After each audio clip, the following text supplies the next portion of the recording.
The former Joburg mayor, the DA's Mpho Phalatse, now seems to be the one under pressure herself to press charges against the current mayor, the new mayor, the current mayor for now, Kabelo Gwamanda, after claiming that he's guilty of scamming people. Phalatse says Gwamanda scammed investors in a funeral scheme. She lost that mayoral election to Gwamanda in the Joburg Council on Friday, then issued a 48-hour ultimatum for Gwamanda to come clean. His party, Al-Jamaa, says her claims are baseless. Our reporter Govan Whittles joins us in the studio to discuss all of this. Govan, afternoon to you. What position has Phalatse put herself in? Well, essentially, she's the one that now has to prove that the mayor, Kabelo Gwamanda, is guilty of any sort of scamming.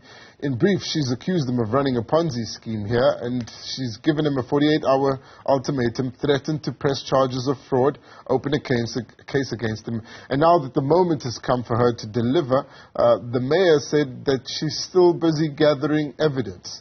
In short, she says she's speaking to the alleged victims of the mayor's scheme. But, of course, at this point, we don't know whether or not there's any evidence that she will be able to gather. Mpho Phalatse, coming out of that election for the mayor, having lost it with the coalition that she used to lead in the city of Johannesburg, seemingly in tatters, and Kabelo Gwamanda, the mayor, coming out of that election, leading a majority that seems to have stabilized around him, even as the ANC showed signs that it wanted to pull out of it. And Mpho Phalatse under real pressure here, not only to deliver based on the claims that she's made, but also from within the DA. We understand that statement she put out was not okayed by the Democratic Alliance before she put it out. And now it's a case of her needing to prove what she said or face possible consequences in the party.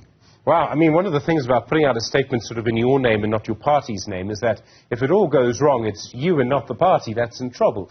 So there are various outcomes that could happen here. It could be that actually someone comes forward with evidence against Gwamanda.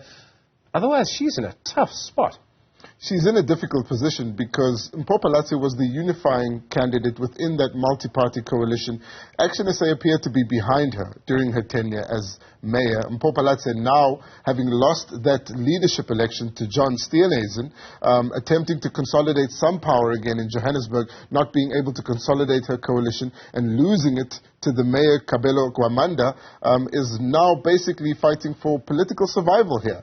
She's still the head of the Joburg caucus of the Democratic Alliance, but the Johannesburg region of the Democratic Alliance is under administration. So there she also has to essentially clean up the structures of the DA. It was placed under administration for factionalism, for the state of the branches, and of course that had a huge bearing on the state of the Democratic Alliance's caucus within Johannesburg. 3 members of that caucus voting for Funzela Ngobeni in that last election. They didn't get all the members of the caucus to toe the line, as it were, and that of course strengthened the win of the mayor, Kabelo Gwamanda, and leaves Mpho Phalatse in a difficult predicament. There's so many things going on here. I mean, this is the second mayor from Al-Jamaa. Obviously, Al-Jamaa say he's a very good candidate. If you're such a good candidate, well, why wasn't he placed ahead of Thapelo Ahmad? Would be the obvious question. We have quite a complicated mayoral committee. I think it's 5 members coming from the ANC, 2 from the PA, 2 from the EFF, and then, of course, the mayor from Al-Jamaa. And you've got these claims from the DA. But, I mean, to simply attack a mayor with something that is baseless is hugely embarrassing, not just for Phalatse, but the DA would almost be forced to take action against her because it's their party. Well, they may need to do that considering how the city of Johannesburg's Democratic Alliance structures have performed. But Mpho Phalatse could still show up at the Johannesburg Central Police Station tomorrow with affidavits of people who she alleges were scammed by the current mayor, Kabelo Gwamanda.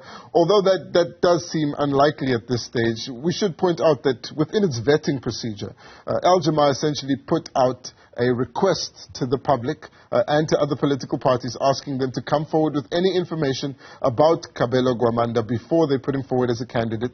Al-Jamaa says none of that was forthcoming. In response to the latest claims by Mpho Phalatse, Al-Jamaa and the party itself has released a profile on the mayor, Kabelo Gwamanda, pointing out that he has a track record in working in the legal fraternity, not only as an attorney, but having worked for the Legal Resource Resources Center at one point, also a clerk of Judge Ismail Mohammed at another point. So they're putting forward his credentials as one of the more qualified candidates of Al-Jama. Of course, they put forward Kabelo Gwamanda as the former mayor because of his experience in the Joburg Council. He was instrumental in organizing those minority parties in support of the ANC in previous motions of no confidence. They seem pretty confident that the mayor, Mayor Gwamanda, will come out clean here, and then Mpho Phalatse will be left with egg on the face. But the Mpho Phalatse has told Newzroom Afrika that she'll tell us when she's ready to press those charges, and that she'll do it this week. We'll, of course, be standing by and ready to bring that as it happens. Govan Whittles, thank you very much indeed. Just when you thought it was safe to go back into the city of Joburg, well, another story.